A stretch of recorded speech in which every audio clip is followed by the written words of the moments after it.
Me chamo Eduardo Carvalho Nunes. A ideia aqui é mais um bate-papo, né, professor? É uma troca de conversa, não necessariamente uma aula. Contar um pouco da experiência, como um entendimento nessa área do profissional de Data Science. Um pouco sobre mim, é uma coisa bem rápida. Fiz um curso técnico de informática, do IFPR, lá uns 10 anos atrás. Depois eu fiz ciência de computação aí na UTFPR em Ponta Grossa mesmo. Durante a graduação, tive projetos de extensão, iniciação científica. Mas ali despertou um interesse de processamento de imagem, né? Não era tão esse boom como está agora, não tinha tanto conteúdo como tem agora.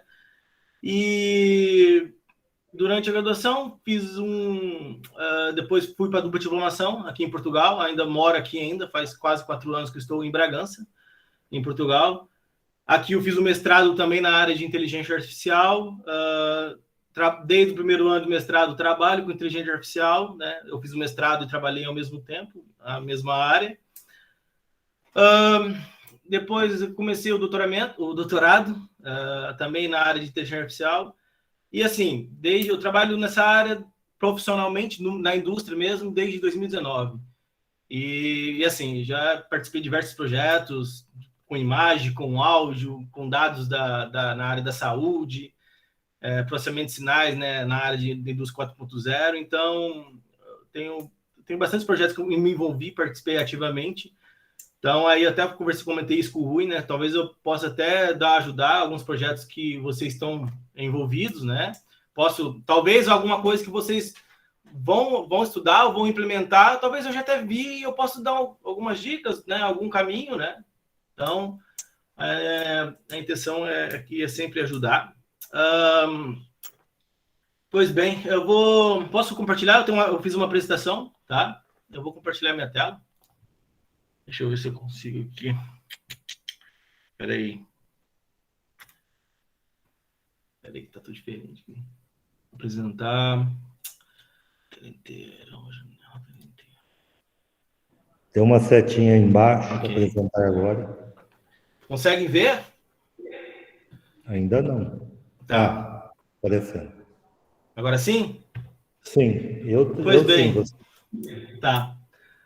Eu preparei aqui alguma apresentação sobre...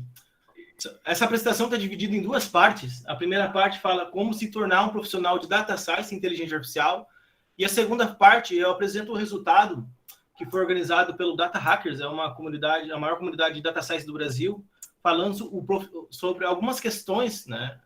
Uma análise do mercado do profissional de Data Science no Brasil, né? Eu trouxe alguns principais resultados lá, resultados que me surpreendeu, tá?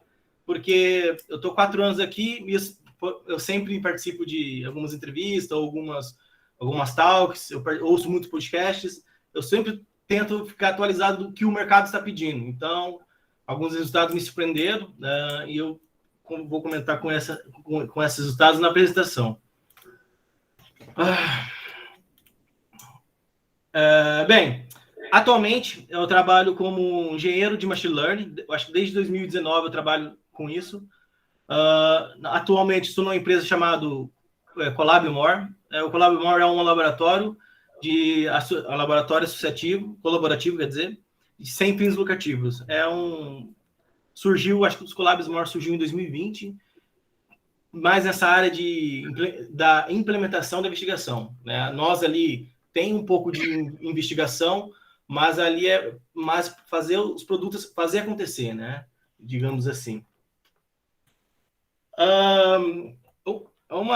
Talvez uma minha opinião, um conselho que eu dou para vocês, que vocês que estão nessa disciplina aproveitem o máximo das aulas que vocês estão participando, os profissionais que estão dentro da disciplina tiram dúvidas, perguntam, vão atrás, porque quando eu fiz, foi, eu acho que, meu primeiro contato com a indústria, né? Fiz com a BRF na altura, fomos visitar a indústria, vimos o processo, como que é, e assim... A disciplina ajudou num prêmio com que eu ganhei em 2020. O que me ajudou, né? Porque assim, eu fiz um estágio de verão lá em Campinas, lá no CNPEM. E esse estágio simplesmente era a construção de um script para medir o nível do bagaço de cana-de-açúcar. É um script Python relativamente simples, né? E em seguida eu fiz a disciplina de Indústria 4.0 e vim para Portugal. Aqui em Portugal, já no primeiro ano, teve esse concurso de Indústria 4.0 aqui da região norte. E assim, as ideias meio que... Era para apresentar uma ideia, mas assim, tinha que escrever a ideia e meio que provar a ideia. Então eu pensei assim comigo, eu já tenho um projeto já dentro da indústria e peguei todo o material da Indústria 4.0, todas as aulas que tentei lembrar, os slides que foi fornecido, então eu escrevi o projeto. Aí eu escrevi e pronto, fiquei em terceiro lugar, na altura me ajudou muito, né? Tanto, né, principalmente no dinheiro, com um valor de 3 mil euros na época. E na época eu estava fazendo dúvida de titulação, então foi bacana nessa época, me ajudou financeiramente e pronto, conquistei o prêmio nessa área dos 4.0. Pois bem, sobre a aula, sobre essa parte dessa conversa do profissional de Data Science, a principal referência que eu coloquei é um manual que foi elaborado pela Associação Portuguesa de Data Science. Na minha opinião, é assim, em 2020 eu fiz uma disciplina do doutorado para descrever as profissões na área de informática. E naquela altura, naquele ano, lembro que eu e os meus amigos do doutorado encontramos muitas dificuldades para descrever, porque tem muito formal, às vezes algum perfil fala uma coisa, o data science é outra, o desenvolvedor é uma coisa. Então, esse manual foi divulgado em dezembro de 2021, e, na minha opinião, é um material que eu recomendo para qualquer profissional que está interessado na área, e principalmente para as empresas, focado nas pequenas e médias empresas. Por quê? Aqui ele descreve o perfil, as competências, quais áreas estudar, se você está começando na profissão, o que você precisa estudar, se você não é de informática, você é de engenharia química ou de produção, se você vem de outra área, como começar em Data Science. Eu achei espetacular esse material. A principal referência aqui nessa conversa nossa. E também para as pequenas empresas, pequenas e médias empresas, eles desenvolveram uma ferramenta para medir a maturidade. Por exemplo, a empresa quer começar ou já está começando, em qual nível de maturidade a empresa está em Data Science. Então, dessa primeira parte da nossa conversa, praticamente 80% do conteúdo é desse livro. Depois eu mando o link para vocês. O livro lá é um playbook, lá tem questionários, é bem intuitivo, é uma leitura bem tranquila, não é tão pesada. Pois bem, acho que todos nós sabemos aqui, nós estamos vivendo uma grande transformação digital. Indústria 4.0 agora já estão falando em Indústria 5.0. Então, as empresas, na minha opinião, se as empresas não começarem a investir, né, nessas áreas de dados e transformar esses dados em inteligência, vão ficar para trás, na minha opinião, né? Então, todo esse processo de transformação da informação em inteligência, segundo o manual do Playbook, é conhecido como Data Science. E os principais desafios, segundo a associação encontraram, foi sobre a democratização de Data Science. Por quê? Muitas pessoas estão interessadas em entrar em Data Science, muitos mesmo. Tanto dentro da área da informática, e tanto das outras áreas, em todas as áreas, né? E com isso surgem várias perguntas. Por exemplo, quais competências eu preciso ter para tornar um profissional de Data Science ou inteligência artificial? É preciso de uma graduação? É preciso de uma pós? Eu preciso fazer o doutorado? O que é um profissional de Data Science? Quem pode e como se pode aprender Data Science? Então, o manual visa democratizar, né, essa formação, falar para todos os profissionais qual o caminho que você deve seguir, né? E ele tenta responder essas perguntas que é comum acontecer para quem quer começar nessa área. E dentro do Data Science, né, nessa área de Data Science artificial, existem os principais domínios.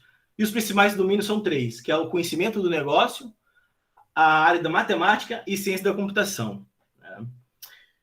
Aí vai a questão. E dentro da área de matemática, existem alguns tópicos muito fundamentais para o profissional de Data Science. Vamos lá. O primeiro é o cálculo. Atualmente, eu também utilizo muito cálculo para a implementação dos algoritmos. Às vezes eu arrependo, deveria ter estudado mais cálculo 1 e cálculo 2, mas pronto. Depende do profissional, depende de qual área que qual perfil de Data Science você for seguir, vai utilizar muito cálculo. O segundo é álgebra linear, principalmente quem vai mexer com imagens para a implementação das redes neurais, usa muito, muito. E eu acho que são 3 tópicos. Das 3, a principal, na minha opinião, é estatística. Eu acho que o profissional de data science tem que ter uma boa base estatística, porque utiliza muito, tanto para apresentação de resultados, ou tanto, por exemplo, para armazenar dados. Então, usa bastante estatísticas. Isso são tópicos na área de matemática. Agora, na área da ciência da computação, existem alguns tópicos, né, também que se destacam, que eu acho que são, se não me engano, aqui 8, que é gestão de fluxo de dados, desenho e desenvolvimento de pipeline de dados, linguagem de programação, gestão de pacotes de softwares adequados, execução de data wrangling, gestão de bases de dados, comunicação através de visualização de dados adequadas e computação de cloud Big Data. Cada tópico aqui estão escritos de forma detalhada no playbook, né? Quem tem interesse depois dá uma olhada lá. Ali ele explica e dá alguns exemplos sobre cada tópico, né? Então, da parte da ciência da computação, esses são os principais tópicos que foram encontrados segundo o manual, né? O playbook. E outra área também que envolve a data science, que tem que ter o conhecimento de negócios, e são os 2 tópicos, o core business e o processos. Aqui nada mais é que você precisa realmente entender o que a empresa quer. Por exemplo, uma empresa indústria, sei lá, de alimentos, quer otimizar uma determinada produção. Você precisa entender desde o que eles começam a fazer até o final. Então, é mais um entendimento dos negócios e, por exemplo, quais dados vão ser coletados, quais os principais dados. Então, você precisa entender o negócio para aplicar depois, por exemplo, nos algoritmos, né? Então, juntando essas grandes áreas, né, esses grandes dentro da área da data science, surgem os principais perfis de data science e inteligência artificial. Aqui o diagrama de Venn, cada círculo é uma área, e a concatenação desses círculos são os perfis. Entre conhecimento de negócio em matemática é o perfil analista de dados. Conhecimento de negócio e ciência da computação é o engenheiro de dados. A ciência da computação e a matemática é o engenheiro de machine learning, ou aprendizagem de máquina. E a concatenação de todas as áreas é o cientista de dados. É o mais completo, é o mais completo e o mais complexo. E, assim, quando tu vai pesquisar sobre os perfis de data science, vai encontrar muita definição, na minha opinião, na internet, no YouTube, na internet. E esse manual tenta definir cada perfil, né, e coloca alguns exemplos. Aqui eu copiei e colei do livro mesmo a definição, né, de um analista de dados. O analista de dados conjuga o conhecimento teórico, prático, para identificar e comunicar insights, permitindo a camada de gestão, stakeholders e outros executivos de uma organização de uma tomada de decisão mais conformada. Depois tem um estudo de caso que eu posso mostrar. Aqui lista as principais ferramentas. Quando fala assim principais, é onde a comunidade, né, aqui de Data Science, ou a associação, identificaram 2 profissionais aqui, tá? Essas ferramentas foram respondidas por maioria aqui do pessoal, da profissão, e são utilizados por analista de dados. Aqui é a descrição de caso prático de um analista de dados. Ele começa por tudo.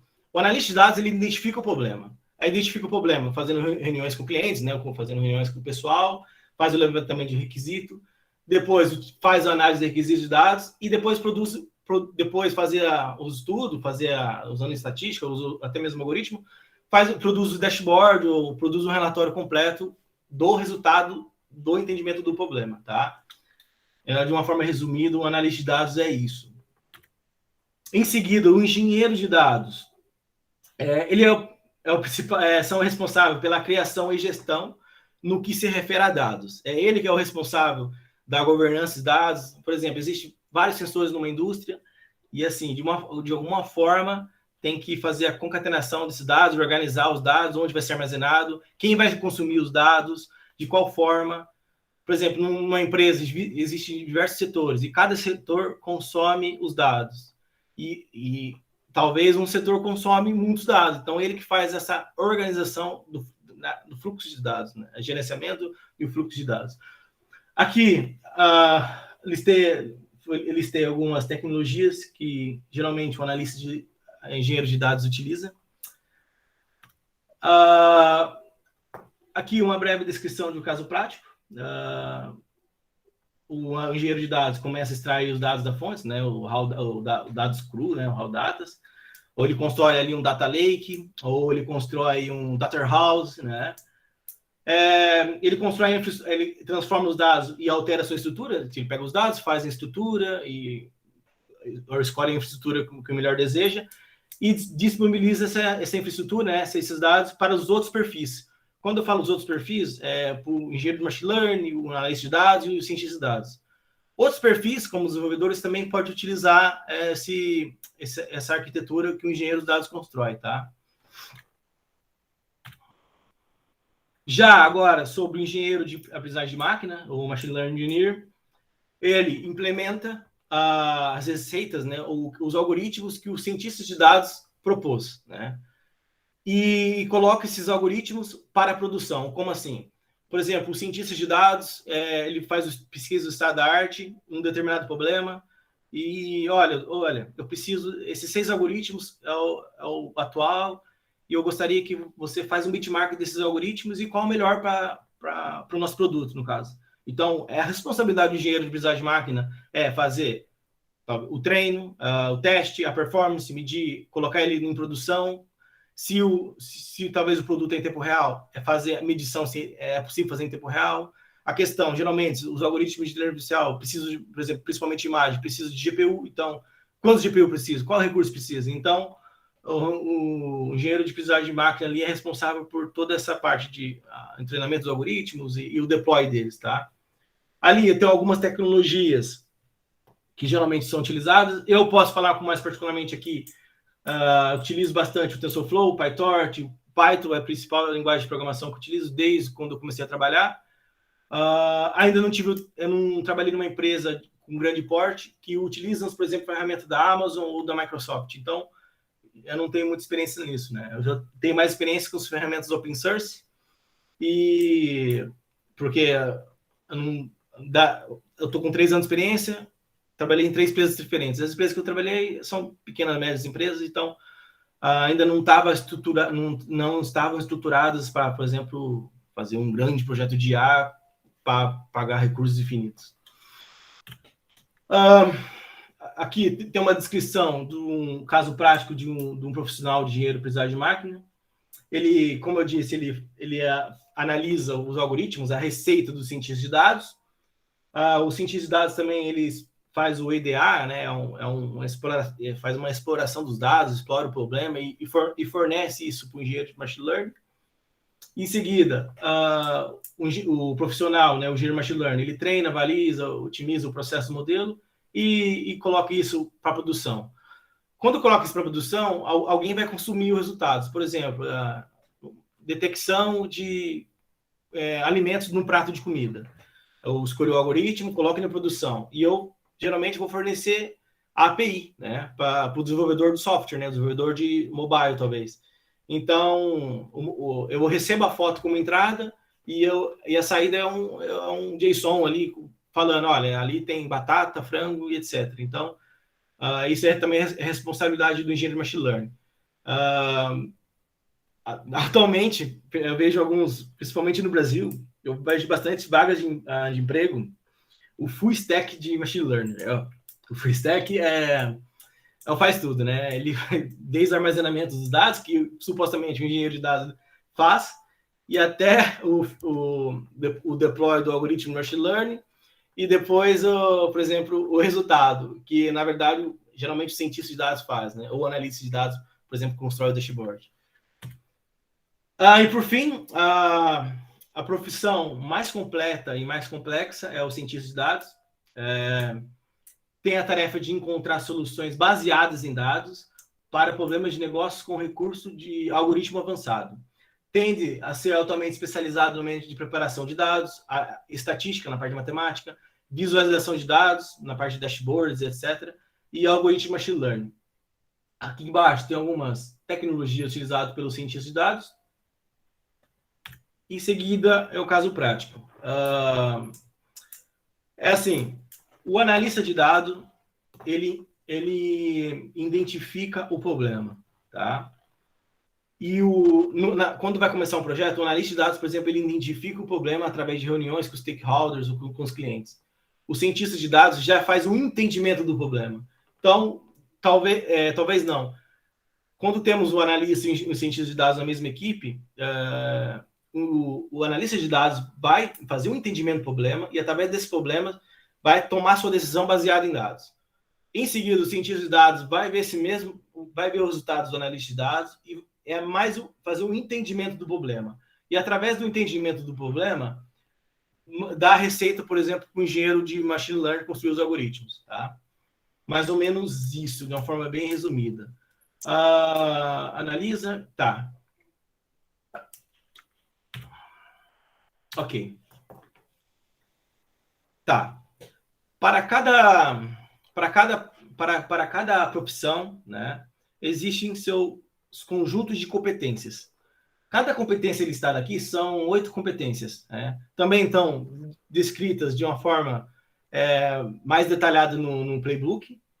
Cada competência, por exemplo, cada competência é relacionada à grande área. Né? E cada perfil existe N competências, que são essencial, fundamental para o cargo, que não é essencial, mas é importante saber, ou que a competência não é essencial, não é fundamental saber para o cargo. Nessa tabela, as 3 primeiras competências, estatísticas, cálculo, álgebra e machine learning, estão na parte de matemática, tá? Ferramentas de programação, visualização e comunicação de dados e data wrangling e engenharia de software estão na área de ciência de computação. E, por último, na área do conhecimento de negócio, está a intuição de dados, tá? Aqui vocês podem perceber na tabela que o cientista de dados ele é o mais exigido nas competências, né? Para todas as competências. Já o engenheiro de machine learning faz sentido, as competências ali. Talvez eu colocaria ali, por exemplo, a base por exemplo, a área dos 3 primeiros ali, estatística, cálculo e álgebra, machine learning. O engenheiro de machine learning é normal. Ferramentas de programação também é normal, porque ele precisa fazer implementações de algoritmos. Mas, na minha opinião, eu colocaria como muito importante o engenharia de software. Por quê? Porque quando nós construímos o algoritmo de machine learning, precisamos colocar em produção. E muitas das vezes, esse script ou esse código do algoritmo de machine learning precisa utilizar fundamentos que vêm da engenharia de software. Precisa saber como que construi o programa de forma correta, um clean code, um código limpo, arquitetura. Então, na minha opinião, eu acrescentaria ali muito importante para a engenharia de software para o engenheiro de machine learning, tá? Pois bem, por experiência minha, que eu conheço alguns amigos meus também que trabalham nessa área, pessoal, eu tenho uma amiga que se formou em engenharia química, ela trabalha com cientista de dados, mas ela trabalha voltado para analista de dados mesmo, tá? Ela mesma falou. Tem amigos que têm um background de ciência da computação, geralmente eles vão para engenheiro de dados, para construir a parte de dados, fazer arquitetura de dados, mais programação mesmo.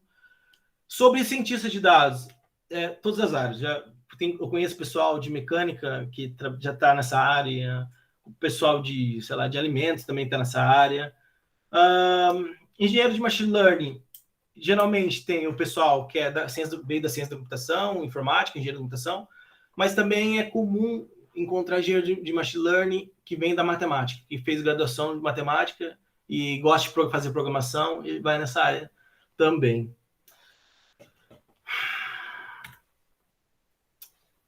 Pois bem, achei interessante, eu não vou aprofundar nisso na parte de certificação, mas eu achei interessante e para quem quer começar nessa área ou para quem já está, era bom dar uma olhada lá. Ele coloca lá, eles têm uma certificação nessa associação, mas eles dão a receita de bolo, né? Como que eu vou seguir essa área? Então, eles colocam níveis, né? Eles falam assim, se você conhece isso, você está no nível iniciante. Se conhece isso, você está no intermédio. Então, achei interessante colocar nessa conversa, porque ele coloca, ele faz um cronograma bem certinho, né? De se você quer começar ou não, de qual nível que você está. Então, lá não coloquei aqui, mas lá no playbook eles falam, se eu sou iniciante, eu sou de outra área, por exemplo, eu sou de engenharia química, sou estudante de engenharia química, e eu quero entrar em data science, então existe um cronograma lá. Quais cursos, eles tem uns links de alguns cursos, o que você precisa aprender. Então, achei interessante colocar a metodologia que eles utilizaram para fazer esses níveis. Achei interessante colocar aqui, pelo menos comentar isso. Aqui, essa tabela aqui, por exemplo, vamos lá. Eles falam para pequenas e médias empresas, né, para medir o nível de maturidade, também tem para grande empresa, mas aqui, para nós, o mais importante aqui para nós estudantes por exemplo, profissional ou estudante. Se tu é profissional, já trabalha, mas tu é de outra área e quer entrar nisso, aí tem um cronograma lá. Você quer aprender um mês, até 2 meses, 6 meses, 1 ano, tem um cronograma lá que você precisa seguir. Se você já é profissional de data science e quer melhorar, quer alavancar sua carreira, né, aprender mais, existe esse cronograma. Se você é estudante, aqui fala finalista, porque Portugal aqui fala finalista, pessoas que estão terminando, né? Mas se você é estudante, ou se você é estudante, mas é calouro, e quer entrar nessa área de data science, tem esse cronograma. Mas se você já está no último ano fazendo TCC, o estágio, já está prestes para entrar no mercado de trabalho, tem esse cronograma. Então, acho que se vocês estão interessados em ter um cronograma, se você está interessado em entrar nessa área ou alavancar sua área, vale a pena dar uma lida, conferida lá. Eles até falam lá que eles listam alguns cursos, tá? Eles recomendam alguns cursos. Alguns cursos são pagos, são muito caros, né? Mas que dá para vocês pegarem lá, por exemplo, vocês vão montar o curso e ver o cronograma do curso. Às vezes, esse cronograma do curso já tem no YouTube ou já tem no Udemy, que você paga lá R$20. Então, às vezes, vale a pena. Geralmente, eu faço isso, tá? Eu vou nos cursos, mas é muito caro, eu vejo o cronograma e eu estudo por outras plataformas. Também é interessante para quem o pessoal tanto das outras áreas, tanto na área de informática, olhar as vagas de grandes empresas. Por exemplo, a Amazon, eu vejo aqui a Amazon, grandes empresas aqui, Microsoft tem em Lisboa, eles têm lá, engenheiro de machine learning, ali tem lá os pré-requisitos. Então, dá uma olhada lá e vê se tem no curso, né? É meio que seguir essas dicas, assim, que vai ajudar muito. Pronto. Na parte de profissional de data science, eu queria dizer somente isso, que existem as grandes áreas, e cada área são construídos os perfis de data science, inteligência artificial, e cada perfil existe as suas competências, né?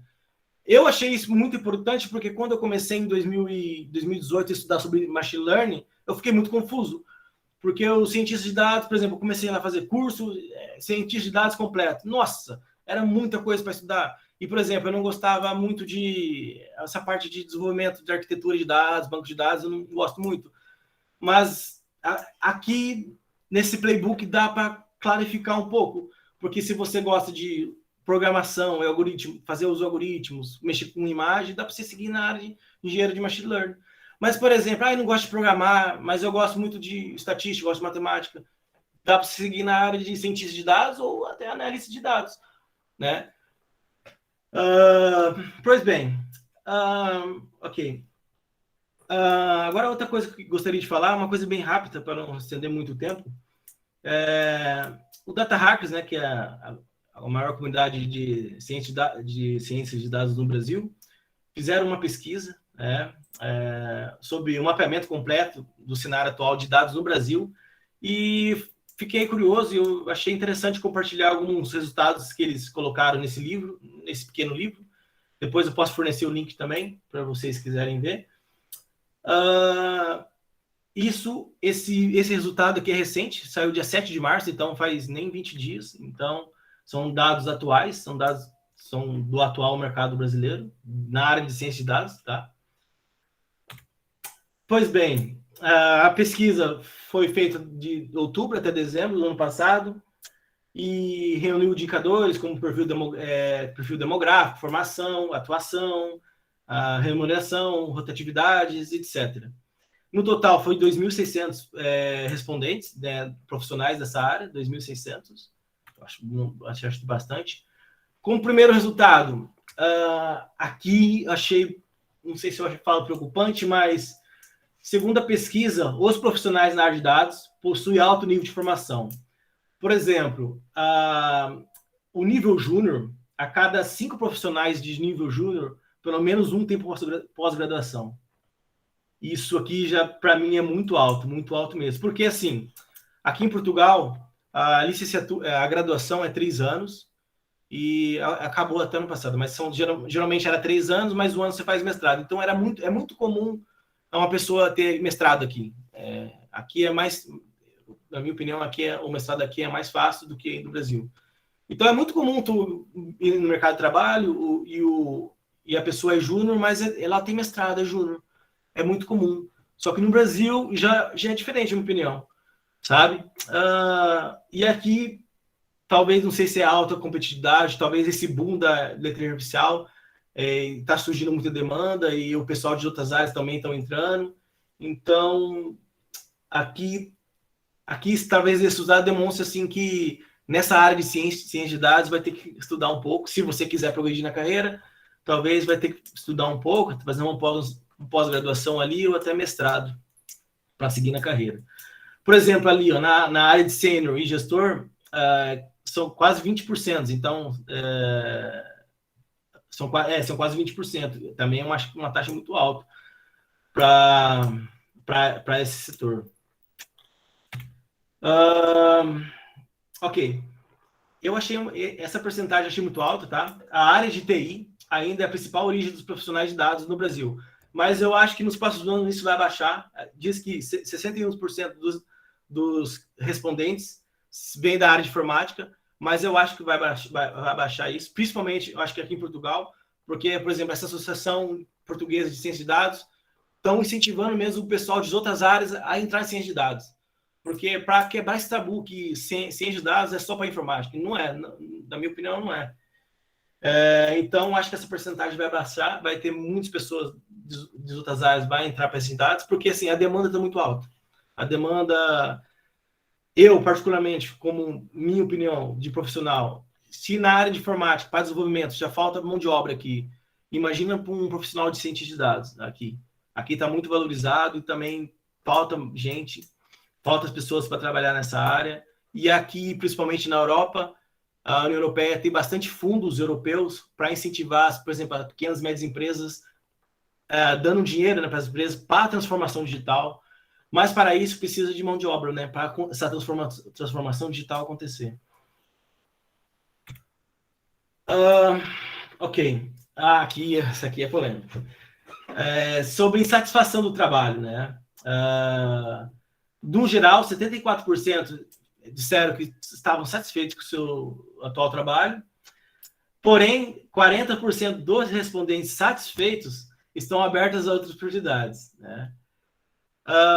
Ali também fala os principais motivos porque os profissionais saem da empresa. Aconteceu comigo nos meus primeiros empregos. Eu saí da empresa realmente por falta de maturidade analítica da empresa e talvez falta de oportunidade de crescimento não, mas principalmente falta de maturidade analítica da empresa. Por quê? Como esse boom da inteligência artificial, toda empresa já quer contratar, vamos contratar um só profissional de inteligência artificial para fazer tudo. E também envolve também muito marketing, né? Eu trabalho com inteligência artificial. Então, contrata a pessoa para isso e a empresa não tem nenhuma estrutura para isso, para fazer a implementação dos projetos com inteligência artificial.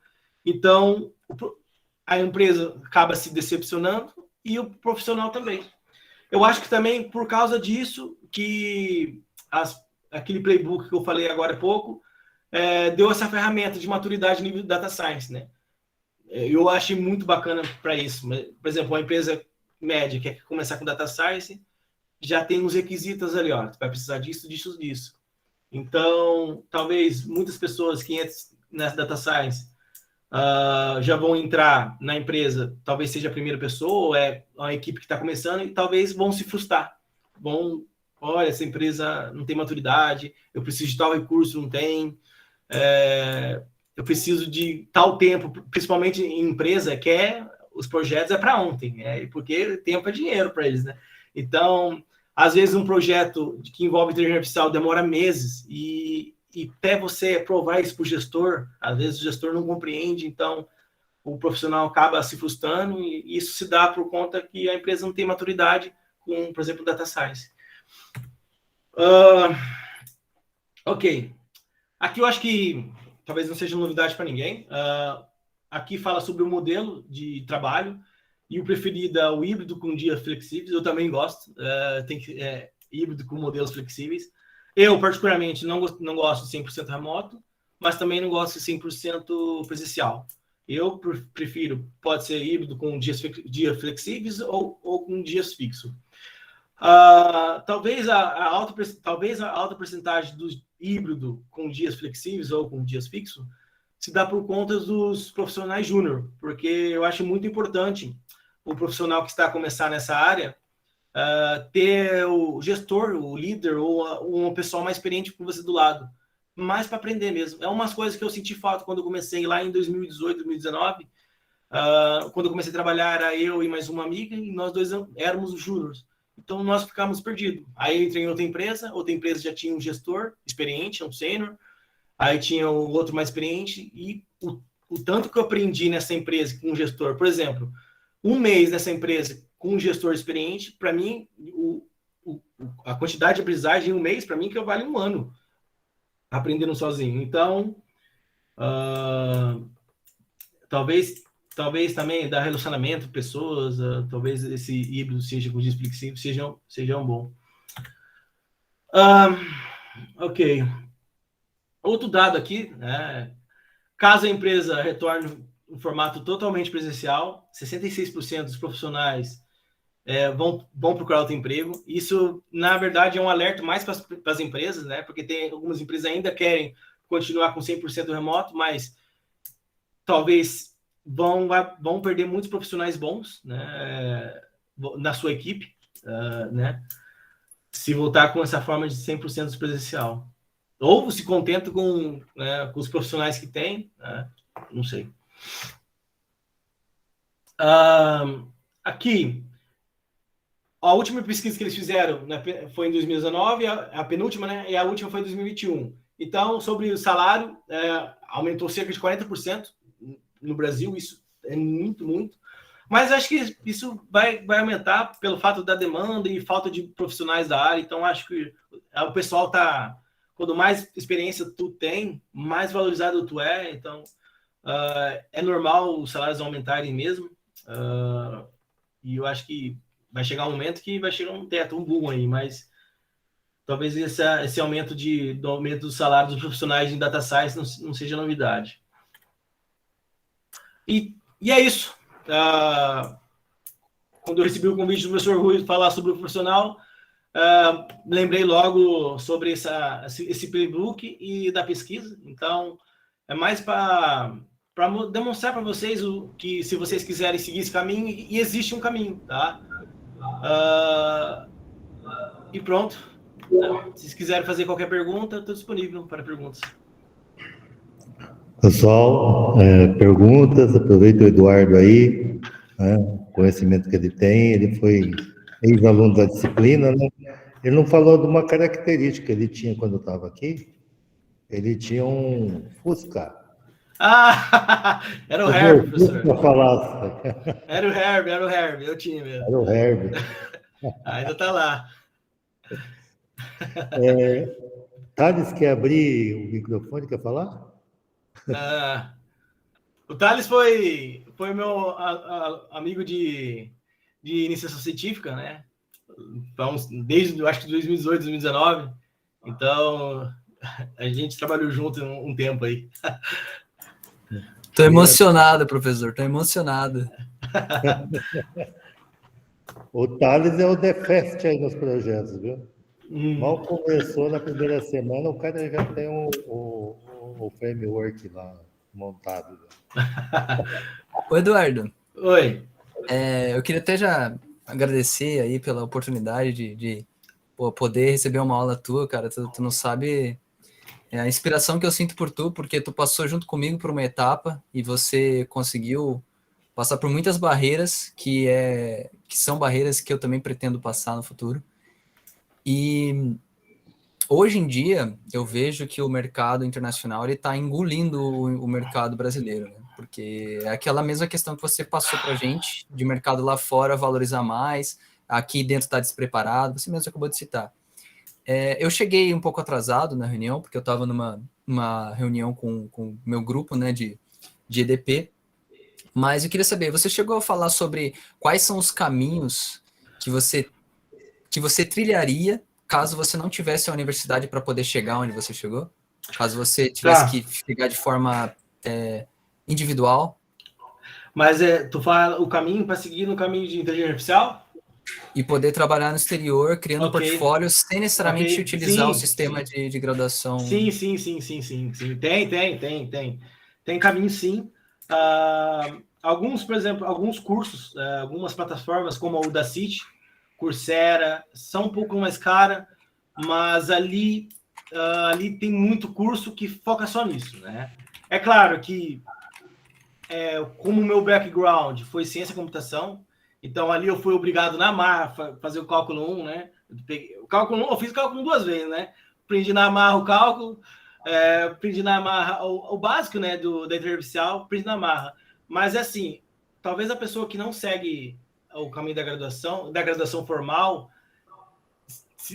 vai depender dele mesmo, porque existe bastante dedicação, porque mesmo com as aulas nossas, né, que temos nas universidades, apanhamos bastante, né, pelo menos eu apanhei, imagine esse aluno, né, mas sim, tem caminho sim, e assim, o caminho à medida que você está estudando, por exemplo, segue um cronograma, pode seguir até o cronograma que tem aqui no Playbook, à medida que você vai seguindo esse cronograma, vai sempre ter no seu GitHub, né, por exemplo, o seu site mostrando os projetos. Isso é muito valor. Às vezes até mais que, por exemplo, uma pós-graduação. Porque, por exemplo, quando eu faço algumas entrevistas, né, de emprego, eles perguntam, mas que projeto que você fez? Aí, tem no GitHub lá.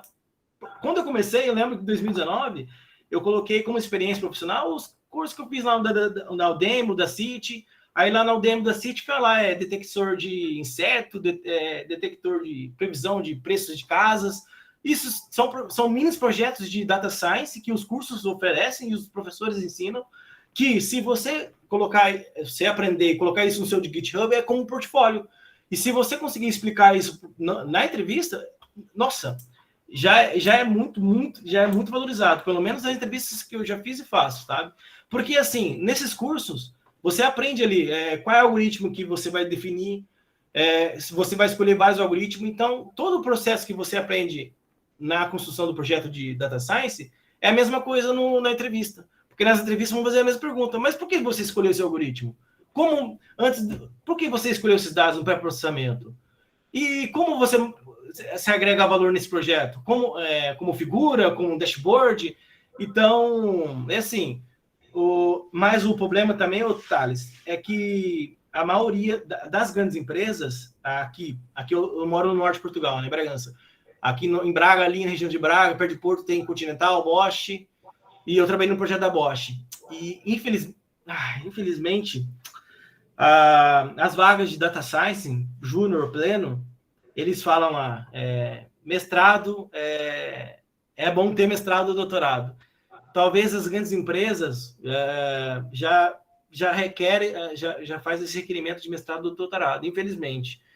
Ou felizmente, eu não sei. Porque, assim, eu conheço, tem um amigo meu que não terminou a graduação e o cara é um gênio, velho. Só que ele prova essa genialidade dele através dos portfólios dele. Então,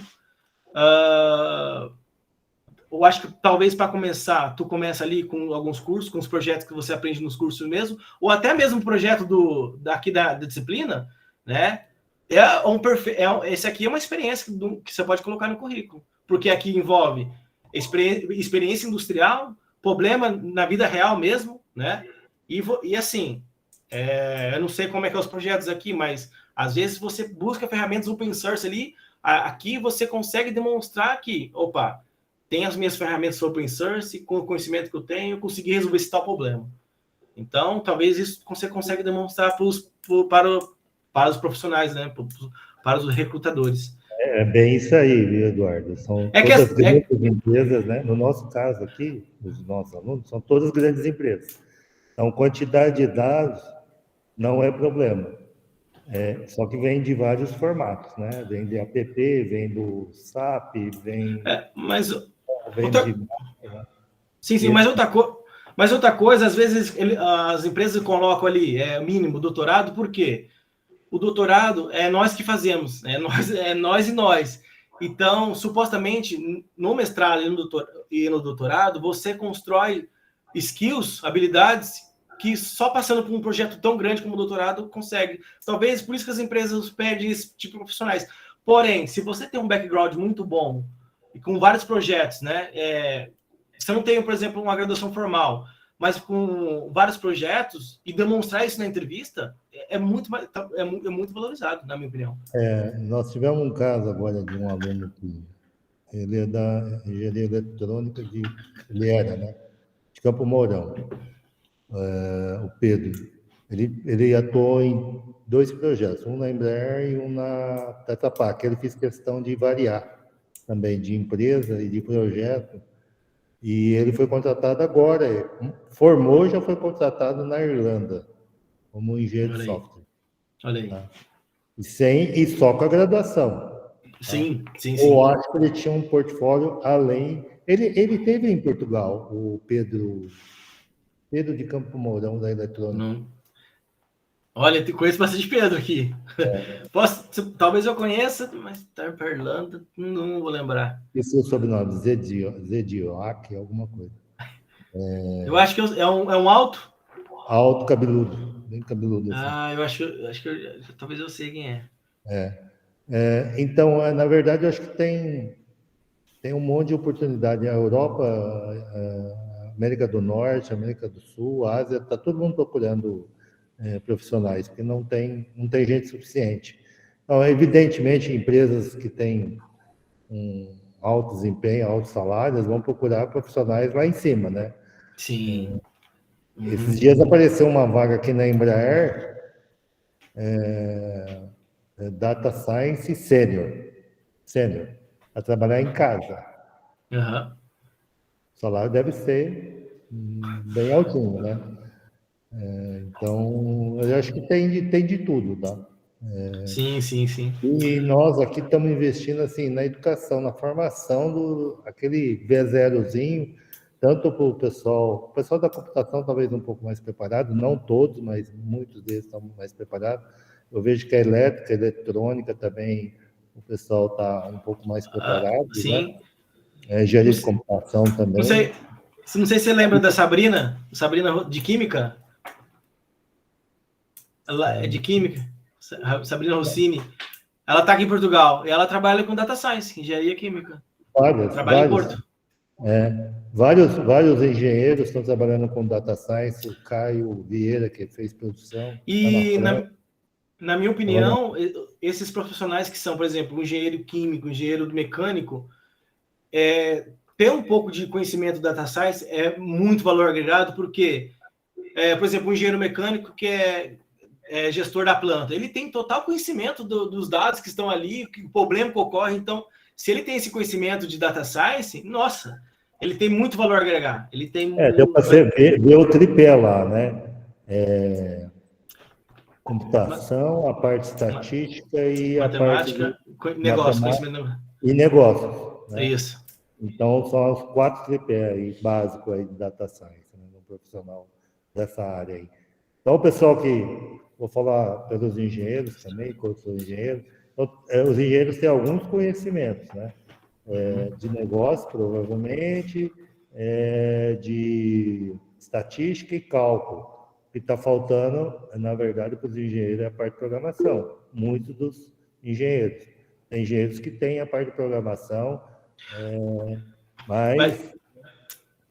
Mas olha, Rui, na parte, por exemplo, até mesmo o pessoal, eu conheço alguns informáticos que não gostam de programar, agora com essas ferramentas que já estão, o AutoML que já está pronta, o engenheiro mais aprender a parte, por exemplo, os algoritmos de machine learning. Então, ele vai ter uma ferramenta pronta, o pré-processamento dos dados ele vai ter que talvez programar em R ou até em Python um pouco, e se ele tem um background de um pouquinho de machine learning ali, já consegue fazer muita coisa.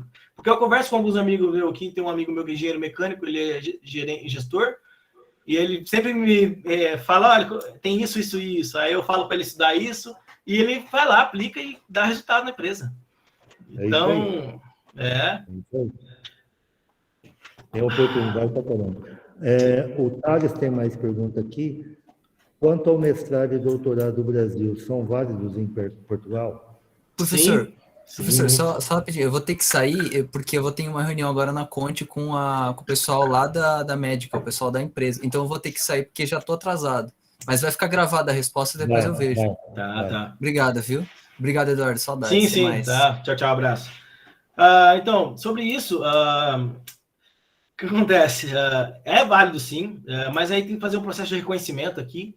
Mas as pessoas que estão interessadas em fazer mestrado ou doutorado, eu recomendo fortemente pegar essa dupla de formação. É muito bom, porque é uma porta de entrada assim muito facilitador, tanto do visto, e tanto é que o mestrado aqui não é tão puxado como no Brasil. Na minha opinião, tá? E na minha opinião não é tão puxado como no Brasil. Posso até dizer que o mestrado aqui é equivalente a um TCC aí no Brasil, tá? A nível de dificuldades, tá? Eu fui banca de um mestrado aí, realmente achei que é a banca que eu participei, tá? Sim. Estava até inferior aos nossos TCC. Sim, é assim. Mas assim, o doutorado é igual. O doutorado você que faz sozinho, você que corre atrás, né? Mas é assim. Tá, se for no mestrado ou doutorado, se tem mestrado ou doutorado aí no Brasil e quer seguir uma empresa, um centro de investigação privado, é valorizada mesmo.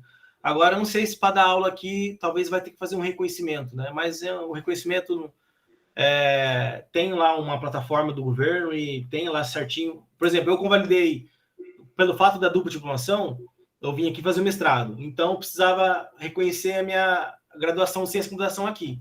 E aí você envia lá, preenche os documentos, manda o histórico. Por acaso, o pessoal do dupla diplomação não precisa pagar essa taxa, mas geralmente as pessoas pagam mais 600 euros para fazer esse reconhecimento. Nós, alunos de dupla diplomação, é de graça, de borda, né, que se fala aqui. E assim, esse reconhecimento é super válido aqui na União Europeia. Isso é válido para quem quer ganhar bolsa de mestrado. Por exemplo, está aberto agora as inscrições para bolsa de doutorado. O que é isso? Porque aqui as universidades públicas são pagas. Um curso de doutorado aqui, em média, é 3 mil euros por ano, tá? E geralmente abre essas bolsas que o governo dão, e são mais 3 mil, 2 mil, 3 mil bolsas, eu não sei. Você submete o projeto lá, tal. Tem bastante amigo meu que tem. Se for aprovado, é assim, eles pagam as mensalidades durante 4 anos, ou seja, 3, 6, 9, 12 mil euros. Eles dão uma bolsa por mês de 1.140 euros líquido por mês para ajudar. Então, 1.100 euros em Portugal já é líquido, já é um salário muito acima. Portugal não é referência de salários muito altos. Aqui é mais qualidade de vida. Referência de salários altos é França, Alemanha, Irlanda, Espanha, mas Portugal é 1.100 euros só para estudar o doutorado já é bastante, assim, sabe? Já dá e sobra. Janaíne? Oi, Eduardo, tudo bem? Olá, tudo contigo? Faz um tempo aí que a gente não se vê, não se fala. Mas então, que bom que você chegou a falar dessa questão aí do salário, porque eu acho que foi no final do ano passado eu recebi uma proposta para ir aí para Portugal, só por causa da logística que eu estou terminando, estou na metade, pro final do mestrado, mais o trabalho, daí eu preferi abortar. Então, qual que é a média aí do salário de um júnior pleno aí nessa área? Ok. Eu recebi na área de dados também. Ok. Sobre o salário, vai depender muito em qual cidade que tu tá. Nas cidades grandes como Lisboa, Porto, a região de Braga, Coimbra, talvez, ali um salário inicial de júnior não é muito. ainda mais para viver nessas cidades. Essas cidades são caras para se viver. Eu acho que é em torno de... Vou falar em salário bruto, tá? Porque aqui o imposto de renda aqui é alto, viu? Mas eu vou falar em torno... Mas assim, quando tu vai conversar em entrevistas aqui em Portugal, tenta conversar sempre líquido, tá? Porque assim, só para vocês terem noção, por exemplo, tem um cronograma aqui de salários. Uma pessoa que tem um doutorado, geralmente tem um salário já no mínimo 2.000 euros, tá? Um salário, tá? Só que assim, 2.000 euros brutos vira 1.400, 1.300 líquido. O imposto é muito alto. Então, mas assim, eu acho que de júnior... Mas olha, Janaína, você que está fazendo mestrado, já tem projeto, você já consegue quase um sênior já, e você pode pedir em torno de... Pode chegar ali 1.700, 2.000 euros brutos, tá? Foi isso mesmo. Eu abri aqui a conversa, que a mulher me pegou lá pelo LinkedIn, ela ofereceu de 1.600 a 2.000 euros. Isso. Mas assim, se for home office, é um salário bom para começar, porque você pode... talvez vai ter que ter moradia fiscal aqui em Portugal. Você pode escolher uma... Sim, mas você pode escolher uma cidade pequena, mais no interior ali. Para vocês terem noção, eu moro em Bragança. Bragança, eu pago, por exemplo, um apartamento com um quarto é em torno de 300 euros aqui, mais ou menos, tá? Só o aluguel. Em região Porto Lisboa, isso é 600 euros, quase triplica o custo de vida. Mas se for home office, vale a pena talvez ir para o interior. E assim, se você... E é uma porta de entrada para os outros países, porque o que eu percebo? Existe uma ponte. Os profissionais bons do Brasil estão vindo para cá, e os profissionais bons daqui vão para a França e para os outros países, que pega tudo. Então é um ciclo assim, sabe? Pessoas boas aqui não param aqui, porque nos outros países pagam muito mais. Tem outra questão também que é interessante, e muitas empresas estão fazendo aqui em Portugal. Talvez, não sei se faz no Brasil. Empresas com sede na Irlanda, Itália, França, eles têm uma sede fictícia aqui em Portugal. Acho que o salário mínimo da França é 1.900, não me recordo, 2.000. Aí é mais fácil abrir um salário fictício aqui e pagar o salário mínimo como francês. Então, 2.000 euros em Portugal, um funcionário que ganha 2.000 euros já é muito, mas para os franceses é pouco. Então, eles falam, olha, vem para trabalhar na minha empresa é da França, só que tua moradia fiscal tem que ser em Portugal. Muitas pessoas estão ganhando mais dinheiro assim, morando em Portugal, né? Com as empresas de fora. Né? Legal. Interessante. Obrigado, Eduardo. De nada. Mais alguém aí, gente? Tirando dúvida aí, o pessoal da BCC, o pessoal das engenharias, o pessoal da química. Os projetos nossos, tem bastante projetos nossos em engenharia. Outra coisa que eu queria comentar também, é uma dica, quando eu comecei, a dica vale até hoje. Quando vocês vão enfrentar muitos projetos complexos até, tenta, uma dica, tá? Um conselho, não tem, vocês talvez vão pesquisar o estado da arte, mas não tentem implementar já o estado da arte, o algoritmo ou o algoritmo potente. Estuda o problema, identifica quais soluções do problema e cria pelo menos o baseline. O que é o baseline?